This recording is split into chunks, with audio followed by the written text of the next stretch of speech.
कहां करानी चाहिए, किससे करानी चाहिए। तब यहां पर सनत कुमारों ने एक एक बात बताई।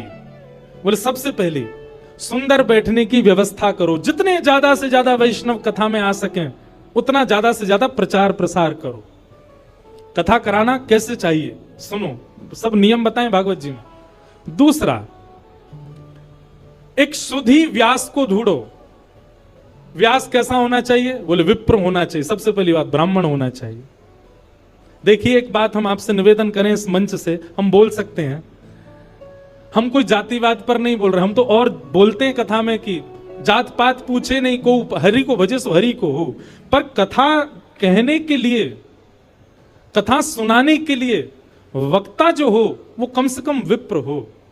क्यों? क्योंकि आप यदि विप्र से कथा नहीं सुनेंगे तो कथा बहुत कुछ करती है। आपके पितरों को मुक्त करती है, आपके पितरों को निवृत्त करती है, आपके संचित पापों को नष्ट करती है। वो एक विप्र के द्वारा ही हो पाएगा, जो जनेऊ पहनता हो, जो त्रिकाल संध्या करता हो, जो शिखा धारण करता हो, जिसके अंदर विप्र के लक्षण हैं, जो वेद अध्ययन करता हो, उसी से ही आप कथा सुन सकते हैं। सबसे पहला विप्र होना चाहिए।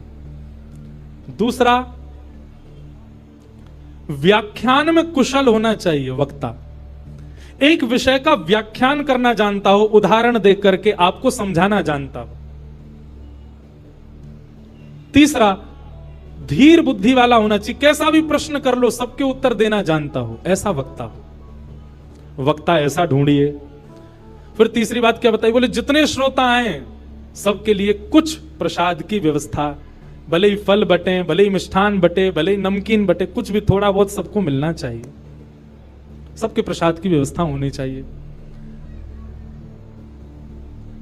और कथा में जितना ज्यादा से ज्यादा हो सके भगवत चरित्र, भक्त चरित्र, वैष्णव चरित्रों का प्रसंग होना चाहिए।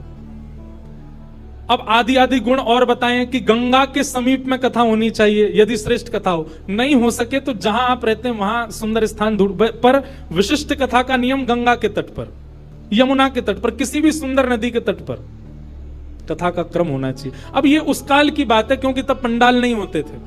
तब क्या होता था, गंगा के तट पर घने वृक्ष होते थे, तो वृक्षों के नीचे ही श्रोता बैठते थे, इसलिए गंगा तट को प्रधानता दी। आदि आदि ऐसे सब नियम बताए। फिर कथा सुनने वालों के नियम बताए। कथा सुनने वालों का नियम क्या है? सबसे पहला, वक्ता से पहले आकर के स्थान ग्रहण करें। दूसरा, आपस में चर्चा ना करें। तीसरा, एक आसन में बैठ करके ज्यादा देर हो सके तो कथा श्रवण करें। कभी यूं कभी यूं। और एक आसन बताएं, उसको कहते हैं दरिद्रासन। कौन सा आसन? उसमें बैठने से व्यक्ति दरिद्र हो जाता है। ये इसको कहते हैं दरिद्रासन। मैं बैठ ही नहीं सकता ऐसे। ये हम आपके लिए बता रहे हैं, इस आसन में बैठना नहीं, इसके बढ़िया तो ऐसे बैठ लो, पर ये दोनों ऐसे हाथ करके बैठना, ये दरिद्रासन है। इससे दरिद्रता चित्त में आती है, इसलिए ऐसे नहीं बैठना। एक आसन में बैठो, सुख आसन में बैठो। जिस आसन में हम बैठे इसको कहते हैं सुख आसन। अब भाई